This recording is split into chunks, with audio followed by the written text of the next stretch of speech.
Before I jump into the regions, I did just want to highlight, I'm sorry, Jen, I didn't want to jump up while you were in the middle of speaking. When we look at the total picture of the AP summary, I think it's a credit to our students, the work that they do. Just under 59% of our students who took exams saw their average scores go up last year, and only 13% saw the scores go down. That is not attributed to one particular reason or one particular factor, and you'll see in a couple slides when we kind of put up the roadmap of Post-its, we started to run out of space about kind of some of the ways that we've been trying to build some collective efficacy with our staff, and really try to empower our staff to foster that idea of continuous improvement and to continue to work with the students to show that even though you did well, even though you got maybe a 3 or a 4, it doesn't mean you can't achieve that 4 or that 5. So I think that's important to note as well.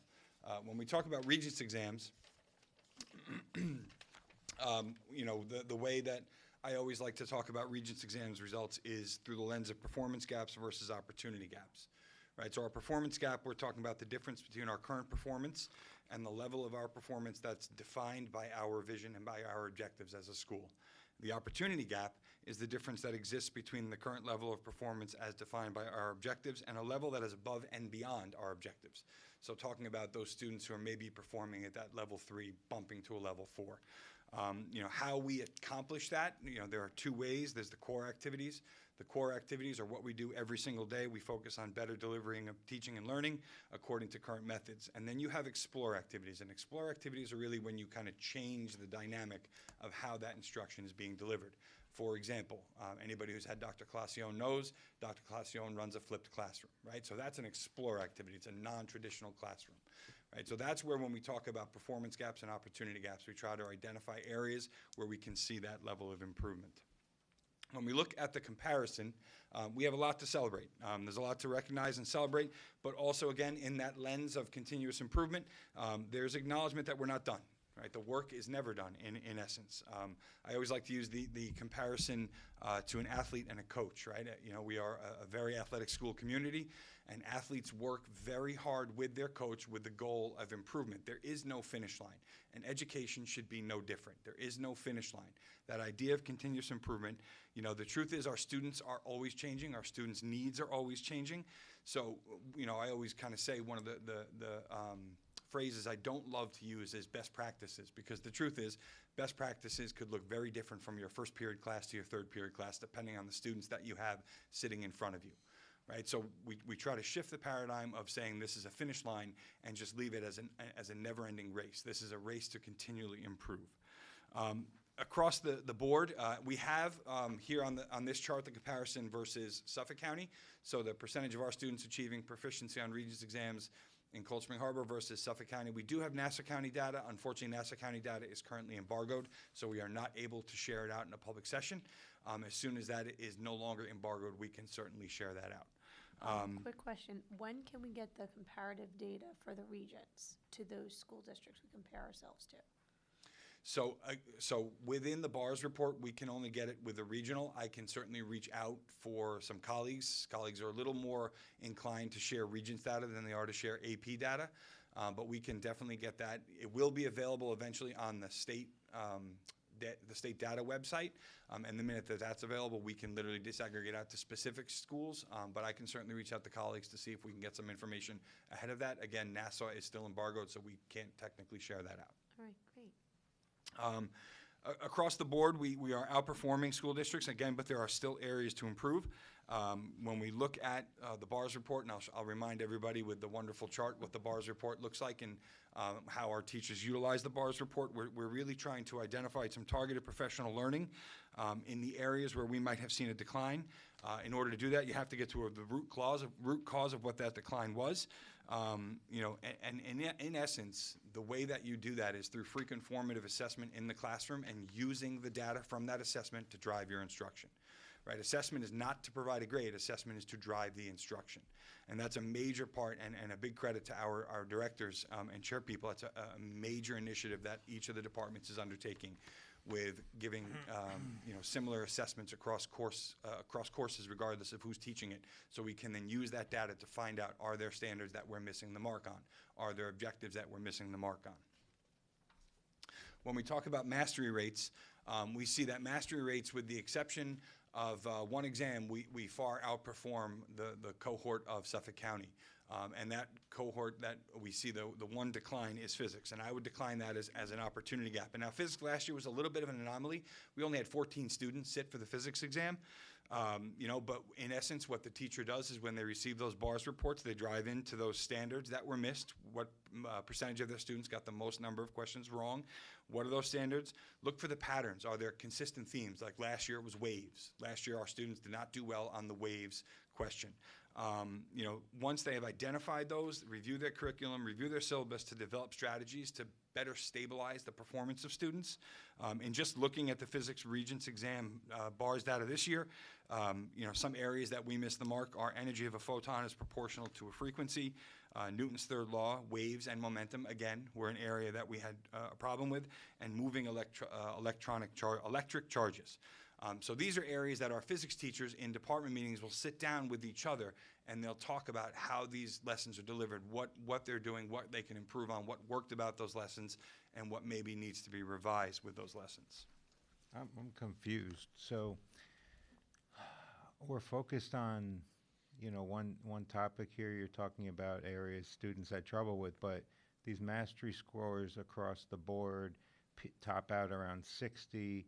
We have a strong student academic population. So is that considered excellent, or is that considered? That's why you need the comparative Okay. other schools. Yeah, to it's compare because for you that can't. information. Yeah, Yeah. and that's what we talk about, is that the mastery for the state is, in my opinion, subpar to what Cold Spring Harbor kids should be doing. So, one of the conversations we've been having, and it's beyond this presentation, but is there a way to, if obviously improve the scores moving forward, but also if all students should really have the opportunity of the information to retake the test too, right after the results come out, because they go on their transcripts and they could improve it. And I know this year, we missed one for my son because I didn't realize we'd missed the deadline because there was no information given, and we would have retaken the test. So I think just more information about that too would be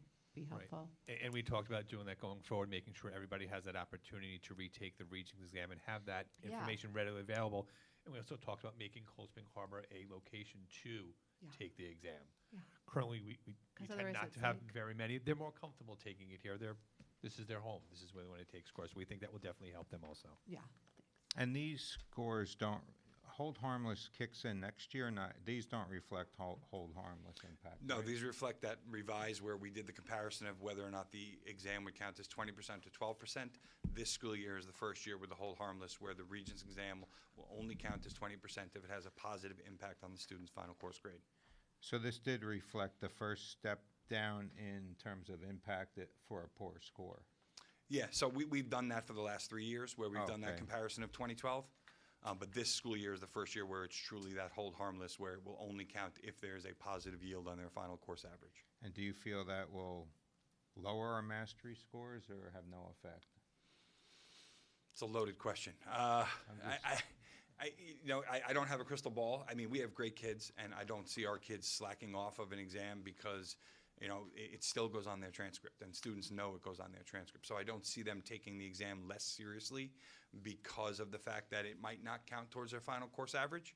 I don't see it as If being a huge anything, issue. don't they want to do well on it because it can help them to bring up their? If anything, doing They as should be easier than the class at Cold Spring Harbor. The state test should be easier than the course that they've taken at Cold Spring. I know that Yes. sometimes the questions are not. Yeah. Yeah, And I and hate again, the idea of us just teaching to a test too. No, but no, yeah, I know. And I know agreed. that you know that, but they should be able to do really well and bring their grade up, right?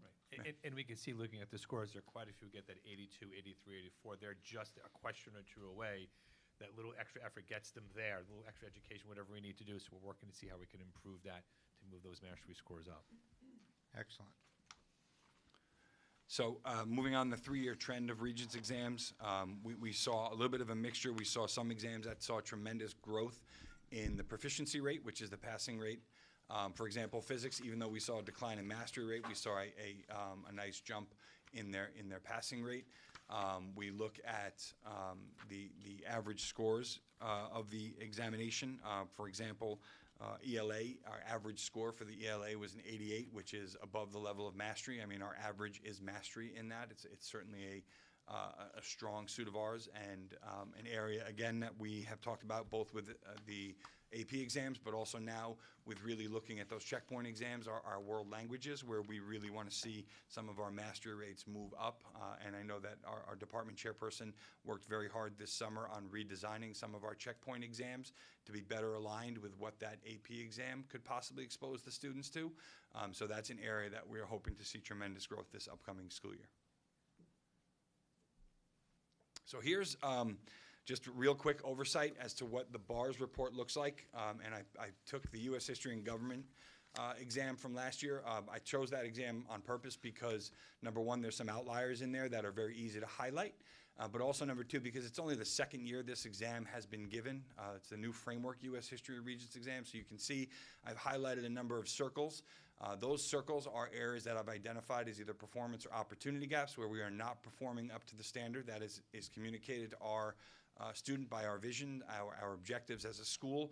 You can see the lines that are connected to each of those bubbles. I apologize, there's one that was not on there, that one in the middle, which is, I believe, question number 21. That was about the efforts of women to obtain the right of voting, so the efforts of women's suffrage.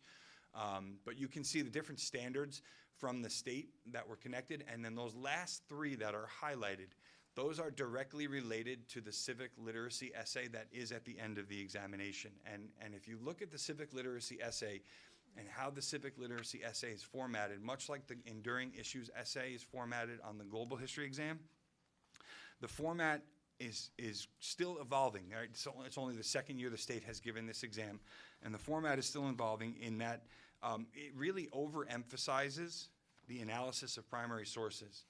And it is a tremendous trap for students. And this is the work that's being done when we look at this as a team with our U.S. history teachers, is trying to identify what that trap is. And that trap is when the students sit down to write those essays, they focus entirely too much on the provided documents, and they don't focus on the broader contextual knowledge around the time period. For example, the very first document on this examination was an excerpt from a speech given by FDR on December 9th, 1941.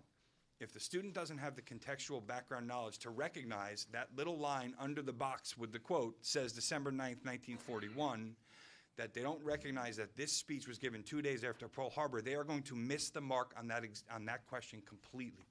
Right? So that's an area where the state has really changed it, and they want the students to now critically analyze the documents as opposed to simply referring back to the documents in their essay. And many times the documents may seem unrelated. This essay examination happened to be about Executive Order 9066, the internment of Japanese Americans during World War II, and one of the documents came from 2018. So if a student doesn't have the contextual knowledge to make the connection to the quote from Korematsu's daughter made in 2018 to the message of what the civic literacy essay was trying to get them, they are going to miss the mark on that essay. It is 100% critical reading, critical analysis, synthesis of information across documents that might seem like they're unrelated. Part of the reason we anticipate some of this Saravallo work at the younger levels really coming into play is that ability to provide some of that greater critical reading of some of these documents. It is an area that our teachers and Ms. Geiser have been working on tremendously. Again, it's a little, when you see that dip, it's a little shocking, but when you recognize that that is referring to the percentage of students who got full credit, it's a little misleading because on the multiple choice questions, you either get full credit or you don't. But on the documents and the essay, there's a range of scores you can get. So it's going to be a little bit more dramatic.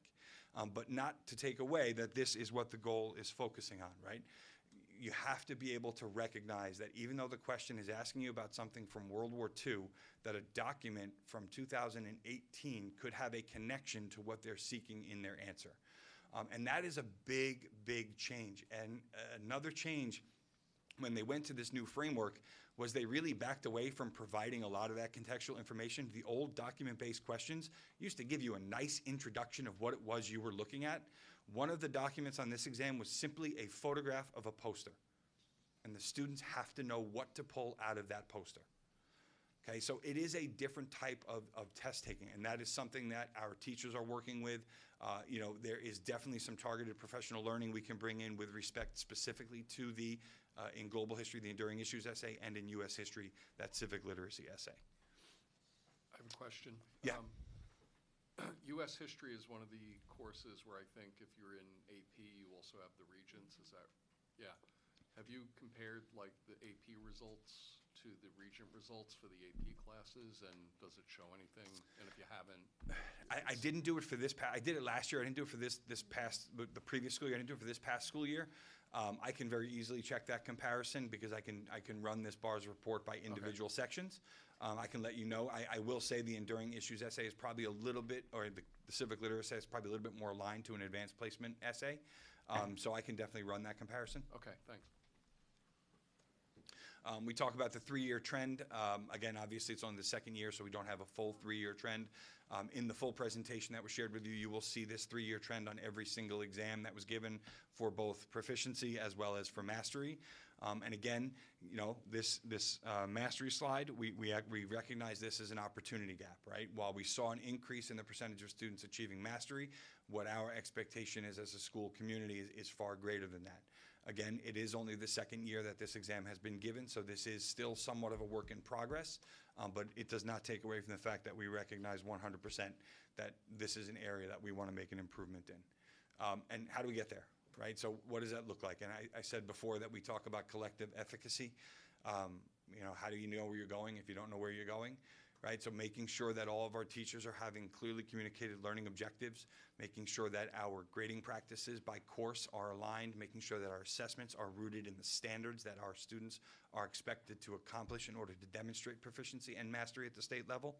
And then some of the things that we've had over the last few years, and there's a lot of information up here, and I won't kind of dive too many into them, but you know, again, those standards-based benchmarks and the ability to use those common assessments to provide the data to drive the instruction is the single most important step we need to take, and we have taken, and we continue to do. We continue to expand upon it. And that's an area where utilizing the BARS report actually works better than the instructional planning reports from the College Board. You have a wealth of information when the BARS report gives you, because they will break down an item analysis for every single question.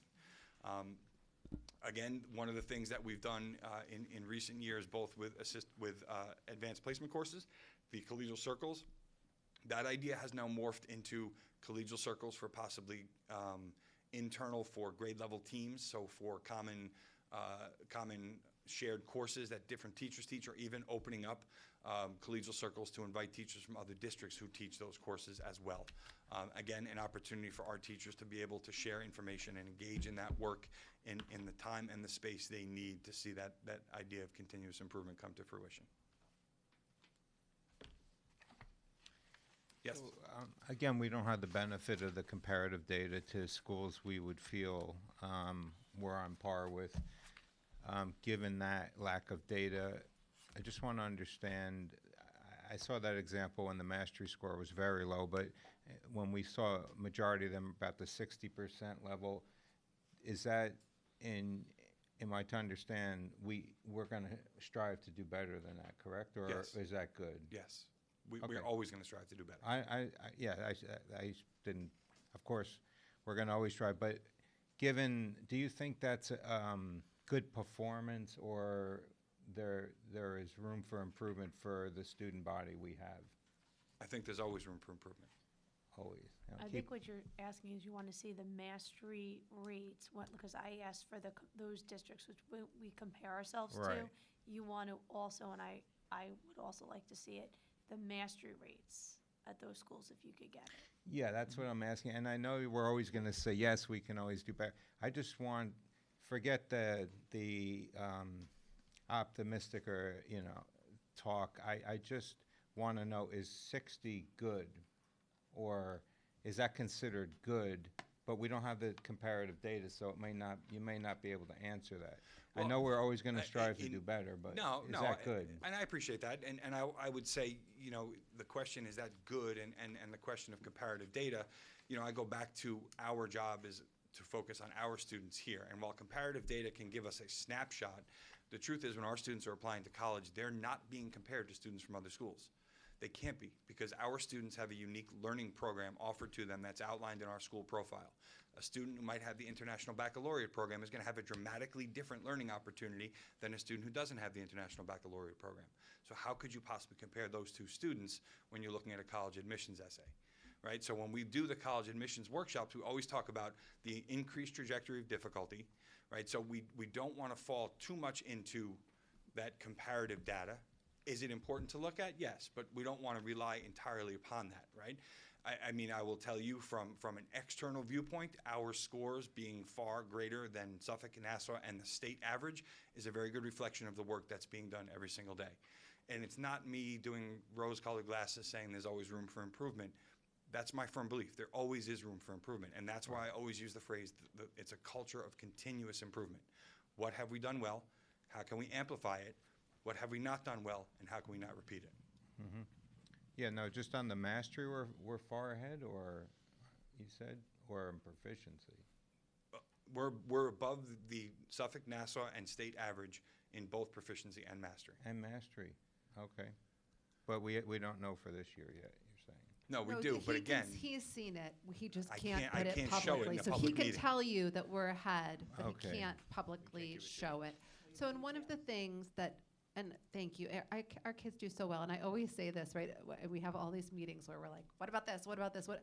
I mean, we have to ask the questions, but like, I'm always so proud to tell people about all the great choices that our kids have for classes here, how accelerated they are, all the amazing discussions that they're having with their teachers. Like, the conversations I have with kids in my car are just unbelievable. Kids are engaged in their learning here, and that is like the number one, I think, goal. But as far as the schools we compare ourselves with, the top 5 schools in Nassau County, which we're so hyper focused on, it's because, as you all know, and it's not, is that it's just these like fractions of a hair of us competing with them to get above them in our rankings, to make Correct. sure our kids are getting the very best, right? I mean, we're competitive people. We know you are too.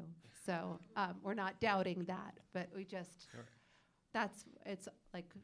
it's so hard in these meetings because we have limited time and we just ask the nitpicky questions, but we also are celebrating you no, I and understand all that. the work that the teachers are doing too. Yeah. I understand that, but that's why I say that Yeah. that the answer that we can always do better is not Yeah. a glossy rainbow answer. That is that is the and I belief think that our we've teachers seen have, our this, students right? have. There's like a lot of great give and take in these meetings, and with you all, great ideas to just keep improving. So, but again, I think just focusing on those few schools is because Right. we're obsessed with them. No, because but we know we can do it. We know with the leadership that we have, we can get there. So we just, And I think the more we can see that, the more we can help you all, especially as we get to budget season and things like that, to give the tools that are needed to crush those Offset. people. Yeah. And the work we're doing at the younger grades pays off. It takes some time to get there. It really does. But like as Mr. Nembeski was talking about, that fine, close reading on very small components. You miss that one line, you miss the whole question. And the truth is, every Regents exam right now is a reading-based exam. Everything is reading-based. Right. yes. So, Math and to exams are Heather's- reading-based exams. Right, and that's, I mean, that comes up all the time, I think, in schoolwork, right? Especially with kids who may have, we don't get into a whole science of reading conversation now, but kids who may not be fully there, right? They're guessing at decoding still in 8th and 9th grade, and not because of actual programs that people used across the country. So to Heather's point, though, are there accelerated literacy programs that we can use, especially to lift up the kids who are accelerated in literacy, who may not be as accelerated in math, but the more we accelerate the literacy program, the better everyone will do across the board too, right? Agreed. So, Okay, I do have one question. And I'm sorry to go back to APs. But so all of the Regents classes, they have Regents reviews, correct? Or it's voluntary currently? So So currently, in the fourth marking period, every teacher who teaches a Regents review class, or, no, sorry, in marking periods 1 through 3, they are offering kind of quarterly-based reviews in preparation for that Regents exam. And in the fourth marking period, there are Regents-based review courses as well. They do boil down to teacher availability and scheduling. We always try to avoid scheduling kind of common grade band courses. Is there a way that we could see, like, just for the Regents and for the APs, just maybe just with a star next to them, the classes where AP or Regents review classes outside of school were offered, so we could see how effective those are? We have those that we have compensated those 2 hours or more, but there are also those review classes. Sometimes teachers do it on their own. They only do an hour at a time, and they're not compensated for us and that on our schedule. So it's not exactly easy to say these were the only review sessions that happened, but we could definitely do the report. I guess it's the. We do have the list of who did the AP and Regents that we know we compensated for. Right, We that would have be those. interesting to see. I know Yeah. there's also the people who require that you do Regents review as homework, and that's graded, and it counts, versus those who make it optional, right? There's all these other, Right. When review pieces starts that- during the year. Like a class that Yeah, has that's a no AP review or no Regents review, like, did those kids perform poorly? Like, just, Anything outside of the regular class and that review that was inside class. yeah. Okay. Yeah. So we look could at see that. what we could I know, collect. it's not apples. It's not always apples, out, right. but, all right. But, But we'll get what we have. it'd be Okay, interesting to yes. see how effective those are. Because they're great. Thank you. We could leave this as a backdrop if you want.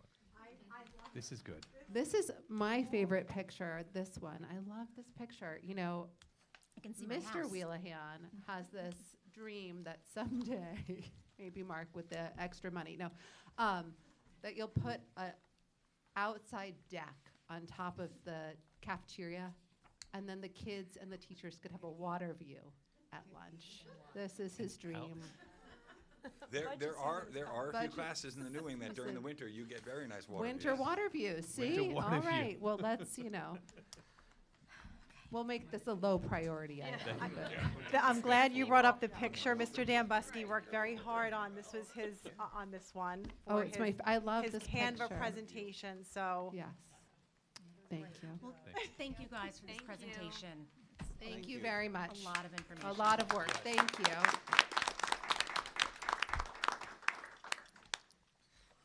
Okay, we're moving to committee reports and the work that has occurred since our last board meeting. So, Bill Woolman, would you like to talk about the audit committee?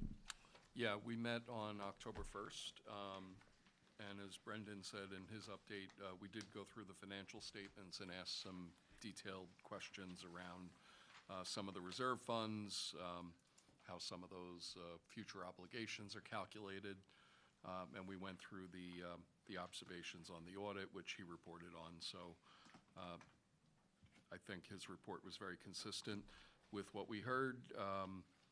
There is a new accounting pronouncement that goes into effect next year that we'll have to understand at some future point. And we also talked about for upcoming internal audit work that's going to be done. And we did talk a little bit about the change order issue that Mr. Monastero referenced. And so we're trying to make sure through the audit committee as well as the full board that process is nice and tight. So that's it. Thank you. We will now continue to our first audience to visitors. The Cold Spring Harbor Board of Education and Administration welcome your attendance at board meetings. Audience to the public affords residents an opportunity to address the Board of Education on both agenda and non-agenda items. Each resident is allowed to speak for 3 minutes. This is not the forum to discuss student or staff-specific issues. Please contact the district directly, separately on these matters.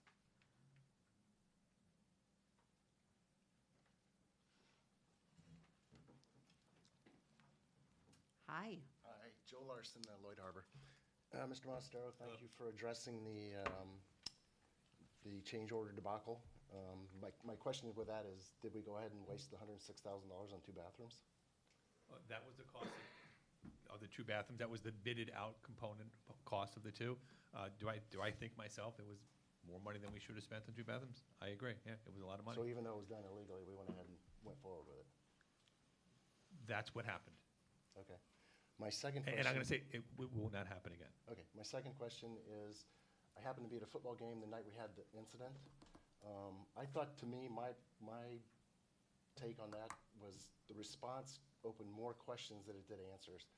A couple of examples, for instance, we have kids at the very far end of the campus, and the incident happened on this end of the campus. Why do we bring them all the way back to the incident? They're not Right. Marines. Why are we sending them into the fire? All the kids were brought into the field house, theoretically, I guess, to corral them so we'd have them all in a safe place, but yet they were all running in through the other parts of the building.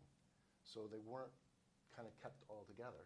Those are just a couple of examples. I have plenty more that I would be happy to share. Okay, on that day when I arrived, I arrived at the same time with the sergeant from Suffolk County Police Department, and I went to him, I explained to him where we thought we heard the pops or the bangs or whatever it was, and I asked him, what is the next step for us to do? Because when they come on site, they take over command and control, and he said they should be in the building to protect them from anything outside of where we don't know what's going on. And that's what he told me to do, and that's exactly what we did. Right, no, 100%, but I think maybe we want to rethink that because, again, like if you're 1,000 yards away, why are you going towards where theoretically there's a problem? I do understand that, and like I said, I mean, I'm not going to second guess him. He's the expert on that situation. Right. And my next question is, for 17 years, I've been picking the kids up in the circle. Why are we shutting the circle? Can somebody please explain what's the rationale behind that? Because right now, it's chaos up there. There's people that park in the teacher's parking lot and grab kids that have to walk across. There's people that pull up to the circle and grab their kids. There's people that stop at the stop sign and grab their kids. They're everywhere. Kids are just running everywhere versus if you go into the circle, they're at least not walking across active traffic. It makes no sense. It's worked for 17 years. Why all of a So sudden? this was their circle at the high school, you're saying picking up at the end of the day at Correct, regular after pick? sports and things like that, yeah. At sports time. I think it is a safety component that the fire trucks can't get into the circle if they're there. And there are times, you may not have seen it, it's actually kind of dangerous when you see people just pulling out. We would prefer students not to walk across the 2 driveways. They should walk on the crosswalk if they want to go out to the parking lot to be picked up there. No, I understand that, but that's not what's happening. So reality is not what you would hope to happen, whereas if you're on the circle picking kids up, you're not walking across anything. You're stepping into your car door right there. Okay, I can speak with the security. It's worked for 17 years. I'll speak with a security consultant as to see why that change was made, and I'll get back to you, Joe. Okay, perfect, thank you.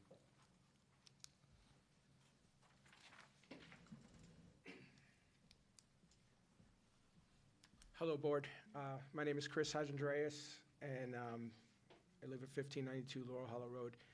My question comes, I sent a letter back April of last year to the previous superintendent asking for information and why the district spent what they spent for the softball fields that they redid, which was over $850,000, when the town of Oyster Bay did 4 softball fields and 2 parks for a total cost of $420,000. I asked for information from the previous superintendent.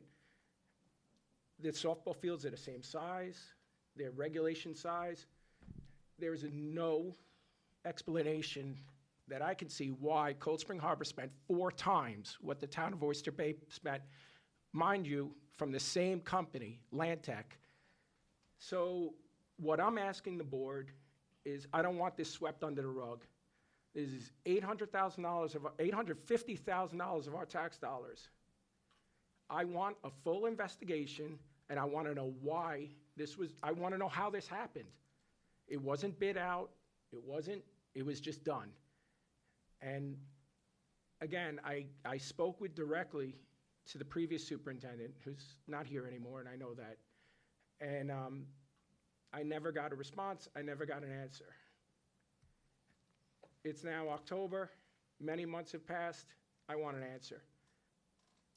I think we all want an answer, just to be clear, right? I mean, that is why Joe started his statement tonight, I think, the way that he Yeah, did. I'm sorry, I heard about it after the fact, I missed Yeah. it, I came late.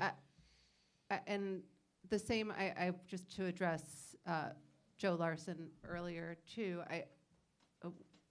we're taking all of the things that you said really seriously too, like security committee meetings have been called to talk about everything you brought up. So there's these things are not being ignored. I think there's a lot of things that need to be looked into and better work to be done in some areas. And we'll definitely do a full investigation into the softball fields and how it went down. Okay, I mean, It's, No, I will share the article that was in Newsday about, dollar amount and everything that the town of Oyster Bay paid for the same regulation size fields from the same company that we paid 4 times the amount on. Thank you. It's significant. and when it's- you hire the former tech guy to be your superintendent, he could just go get the emails himself. There you That's a go. great thing. It will be easy if you do just forward it to me, but I could get that.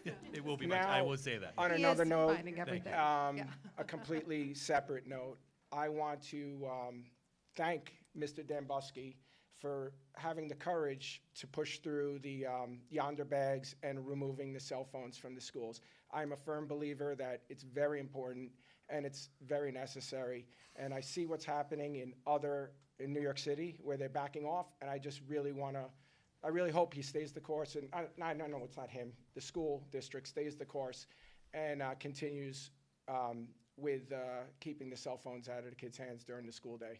And I do thank for that. I do thank you all for that. Thank you. Thank you. Thank you.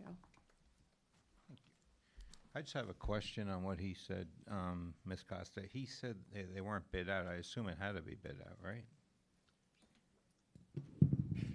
The district utilized a bid that I don't remember which town it was, town of Babylon, it was some other town that they had already put out, and we could piggyback off of that contract. I won't take up time now, but I want to understand that.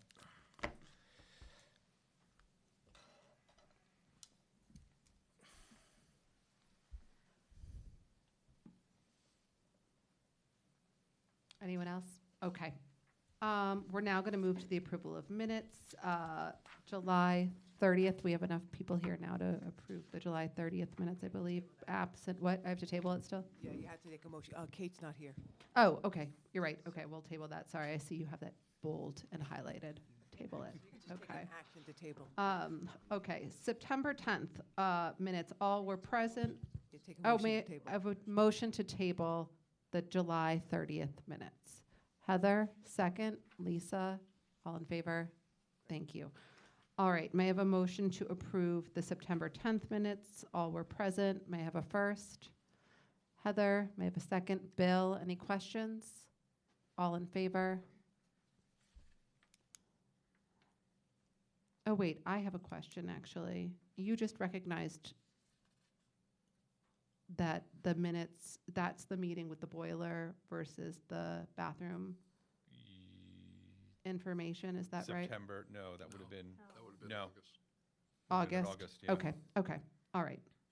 You've acknowledged it, so, okay. Moving on, September 20th. May I have a first to approve the minute? Bruce and Bill were absent. Lisa, and a second, Heather. Any questions? All in favor? Thank you. All right, we now move to personnel recommendations of the superintendent. Okay. Thank you. So we're going to take the recommendations of the superintendent on pages 2 through 16 as a slate, but I think I need to take a motion to skip number 6 on page 4.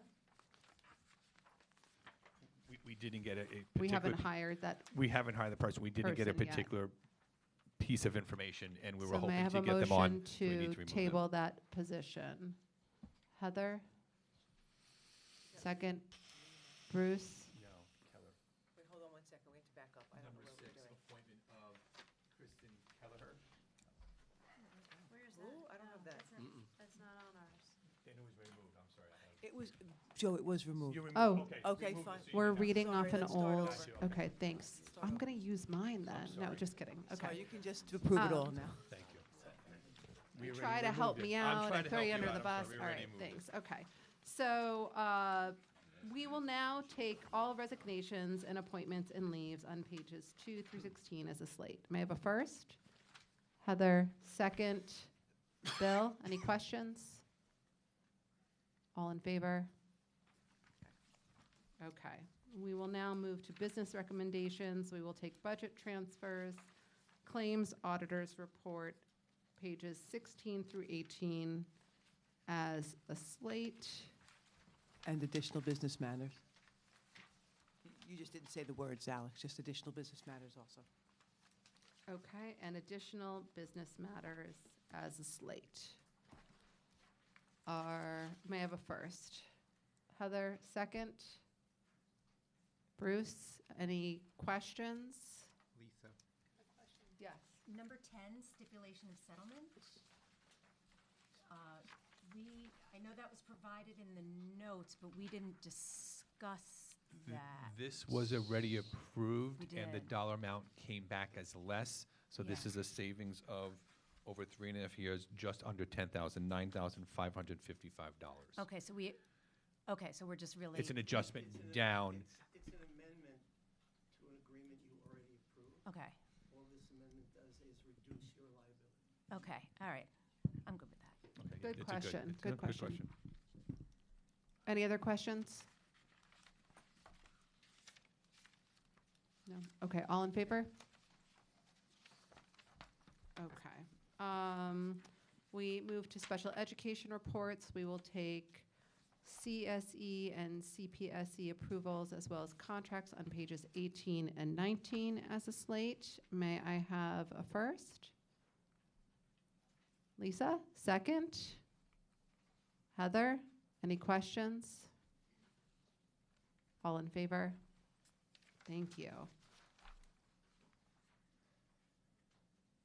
This agenda includes financial reports on page 19, and these reports are for informational purposes. No vote is necessary. If needed, Ms. Costa will answer any questions from the Board of Education and public. Feel free to call her in her office.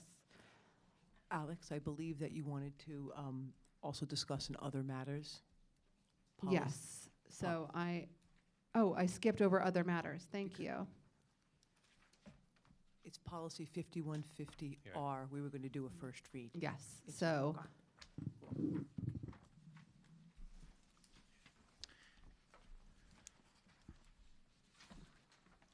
copy of it, right? So we're going to do, are we waiving a first read of policy, or we're going to do? No, the you're just doing a first read of the policy. Okay, we're going to do a first read of the policy 5150R. Is that correct? School admissions regulation. Okay, am I to read the policy now? I'm happy to. You can read the Why not? policy, yes, because it's What not in the Jack is- packet. I was going to say, you can waive the reading and have somebody I from think- from the policy committee just give an overview. Unless you choose to read the whole thing, you can always read the whole thing, but you may not want to. I say we do the summary and see if Yeah, that it's suffices. 6 Okay. pages. Oh, thank you. If somebody wants to Also, summarize it, that would be great. It was in the original packet for the last meeting, and we, I think, moved to table it, so it was put in the public domain before. Yeah, in the last meeting. So then make a motion to remove it from the table, and then you have the discussion.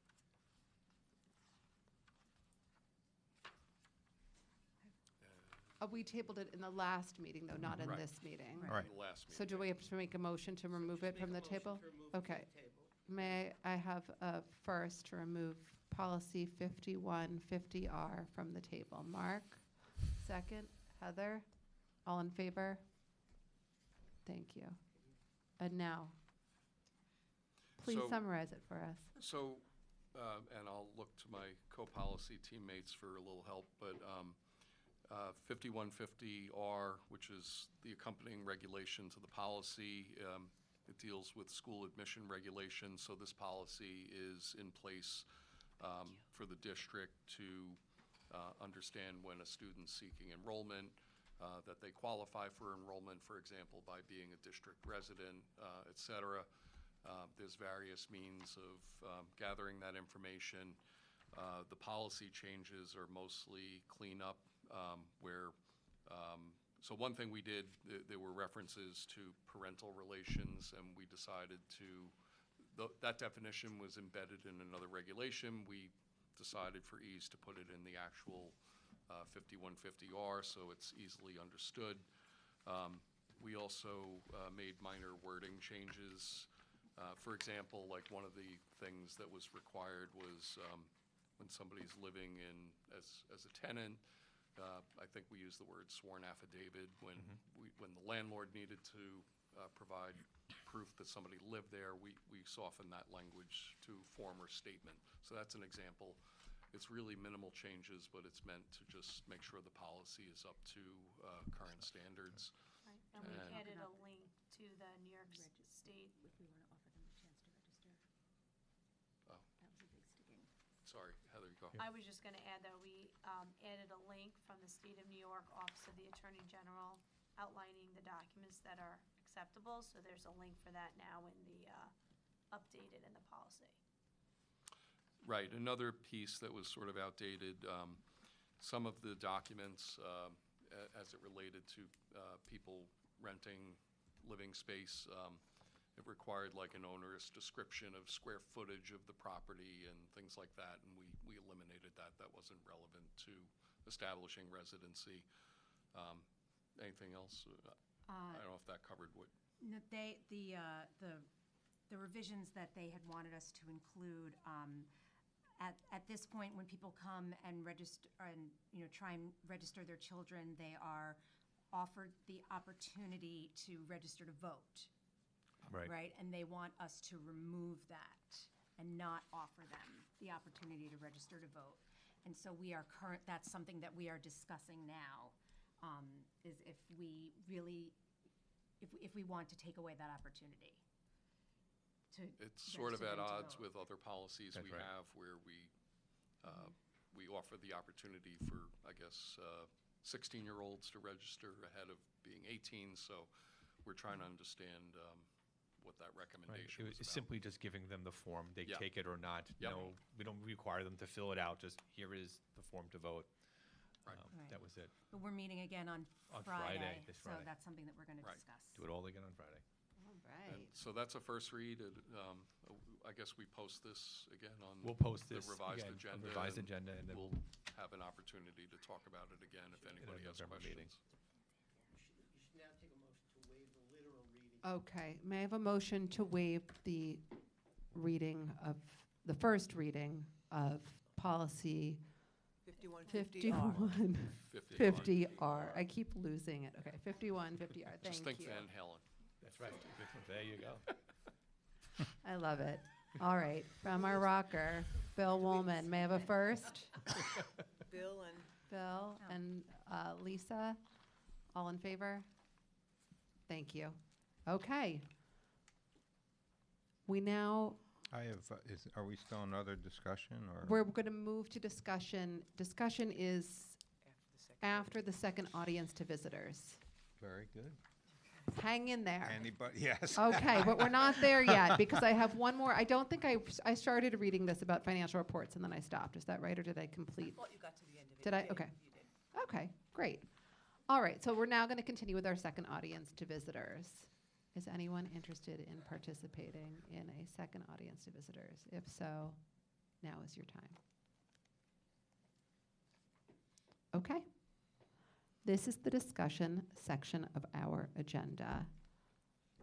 Mark, did you want to go I before had me? a question, yes, for Ms. Costa. So last meeting, several parents and students got up to ask about a bus to Kellenberg. Was that addressed, and is everybody happy with the remedy? We were able to remove the Syosset students from traveling with the Kellenberg students, which was news to us as this unfolded.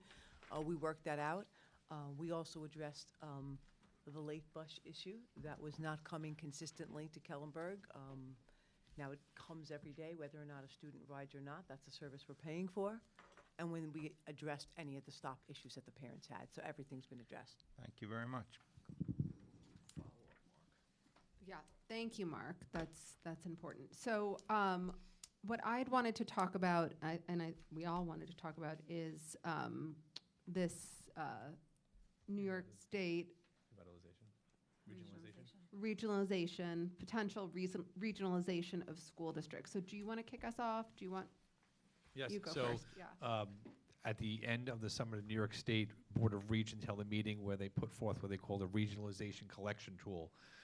It's 43 pages of questions about things that go on in schools, from data on how we perform on assessments to activities that we have going on in the school district.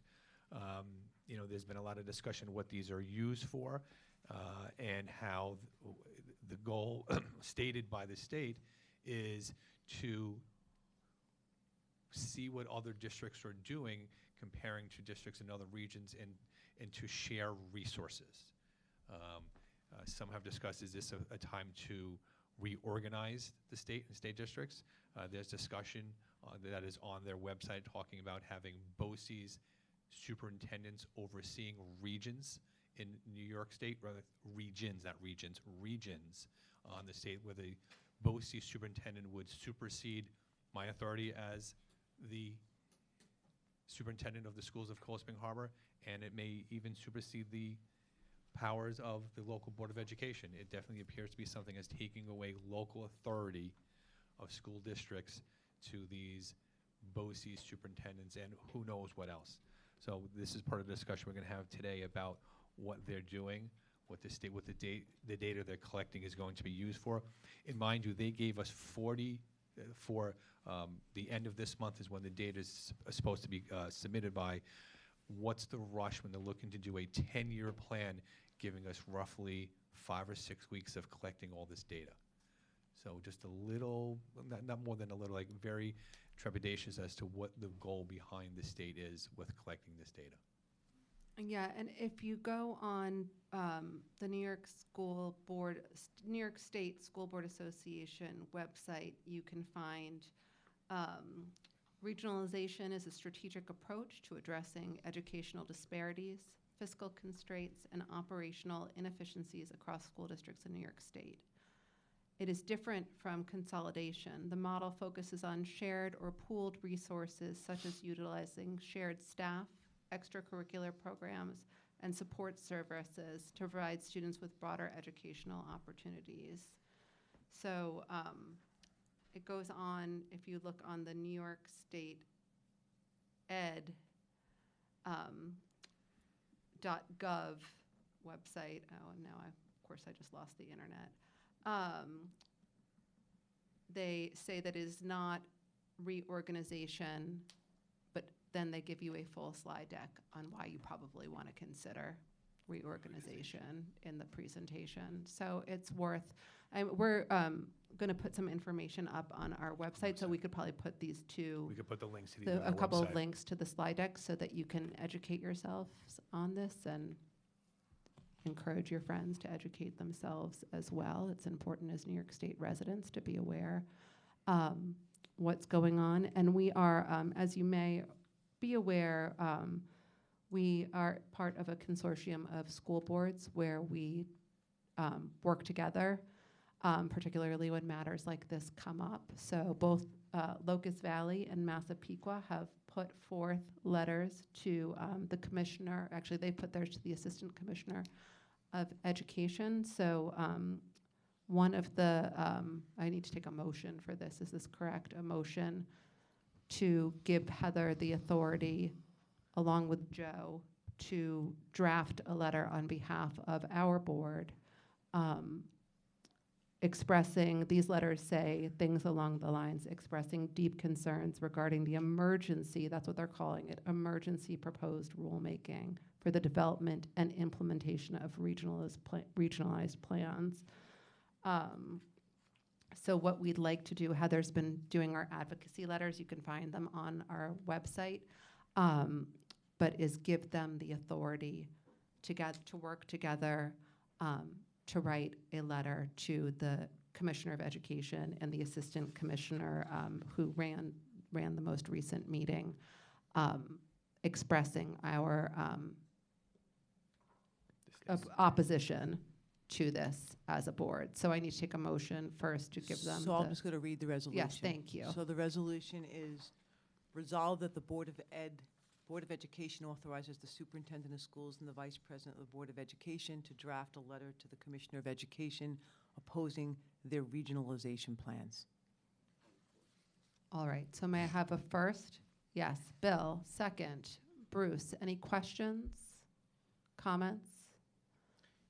Hold on, we can't take an audience question in this part here. All in favor? All in favor? Thank you. The next motion I want to take is to retain counsel. This is in combination with some other school districts. And Christine, will you read the wording that we've Sure. put together here? The board wants to consider the following resolution. Resolved that the Board of Education approve an agreement with Nicholas Ruggiero as special counsel for regionalization's actions of New York State for an amount not to exceed $5,000 and authorizes the Board of Education president to sign the agreement. Okay, so may I have a first? Yes, may I have a second?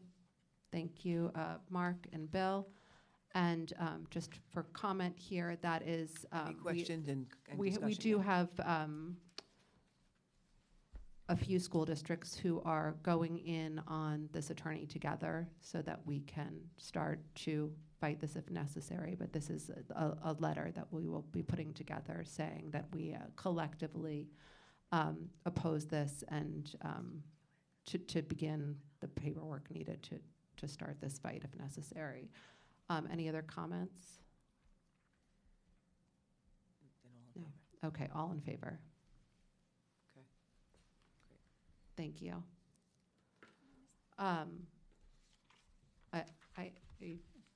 Yeah. Do we have to respond to that questionnaire? Oh, so that's actually, it's something that we are. We'll look tomorrow, dealing with Ms. There- Ruggiero, there- we're there's- working on that. That's part of the discussion that we're having now. Right. Thank you. We should have covered that as well. So we're not rushing.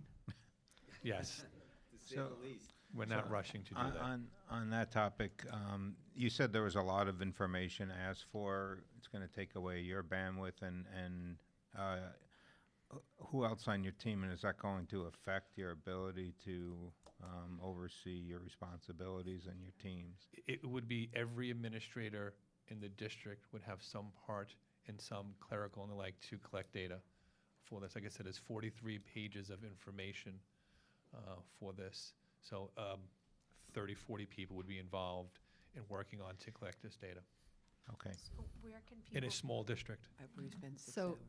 where can people find more information about this? And So we're going to add, I think, in addition to once the letter's completed, we'll add that to the website. But And we could even send an email out with direct links and then direct them to the front page of our website where they'll be easily able to access these files. Is there anything that the public can do, you think? Right. Ah. Okay. Go. Try now, He try said now. they vote. turned you off. No, go. He always go, has not the one- most There you go, insightful you're on, thing to Bruce. say. Please Talks vote. like Please twice. vote. Please, yeah, but pay attention to what. Elections have consequences, That's right. and we're witnessing it right now. We could look to see if there are something we want to draft that we could have somebody sign on to and maybe send to the Commissioner of Education. That could be a possibility. Yeah, so we're going to, sometimes when we have advocacy letters up, we can encourage people to piggyback off our Exactly. letters. So you can see what we wrote, you can write your own, or you could, send your support for ours. We could even leave a copy of that they could take as like a Word file, so it's easy for them to copy and paste and manipulate what they need to do that fits their suiting. That's it. I'm sorry, Alex, I was just asking whether any of the local legislators have weighed in on this, and I haven't heard anything. But it is something you should probably monitor. right, Just Yeah. I'm thinking in terms of Bruce's getting out to vote, this is one of those where the local vote is probably something that needs to be considered. And again, I haven't heard anything from the local legislators. We could also tailor a letter, if you guys would like, to send to local yeah, let's legislators. do that too. Okay, so do we need a motion for that too? No, okay. Thank you, Heather. Yes, do we have a question from? Heather, You just should come use up and the use the mic. Yeah, we mics, should because hear you. otherwise people can't hear it. People at home won't hear it. Are you able to share the questions with the with Yes, the yeah, community? we could share the questions. They're on their public website right now. Oh, okay, good. Yeah, definitely. So we'd get to see what those are, and the purpose again, sorry, is, Their stated purpose, what they claim is to have local regional superintendents get together, see what they're doing, and then to start sharing resources. But it does say that the BOCES superintendent Tended. may end up getting total control over regions. Over regions. And then it goes on to say, this is great because it encourages more local control of your school And district I don't and know- not state control. I don't know how they I got don't from point A to understand how point that's B right. there, but okay. we're not buying it. So, yeah. Yeah. So, but it's So all, you'll on- share all of yes. that with us? yes. Yes, we could put links. It's on public websites, But we're going to put Like if you the, could we're going to consolidate put it, the we can, like, links up send it so that, around. yes. Okay. We'll put the yes, direct links on yes, our and then website. This is get like a on your new- text you know, this messaging. is literally the last couple of weeks. Right, and you can see, it is that, mad rush to do this at the start of a school year, which is already tremendously busy, to give roughly 40 days to collect 40 pages worth It's of almost like they questions. want you to be too busy to pay attention to what's going Yes. on. Oh, sure, we'll share our resources. Sure. And this is all information that they'd have access to anyway, for the most Right, part. a So they could majority, actually, a large component, they already have this data, so yeah. they're making us redo it for them. Any other items for discussion? Did we want to talk about anything else? Anyone else have a? Why are you looking at me? No, I'm just. It's late. Do you need to Remind me sell if I anything, forgot Lisa? something. One less sale of Lisa, one more hats? hat. Okay, thank you. Okay, I'll so be at we CPC. are now at dismissal. Yes, you may be dismissed. May I have a motion to adjourn the meeting? Lisa, second. Bill, all in favor? Thank you very much. Thank you, Have a good everyone. evening, everyone.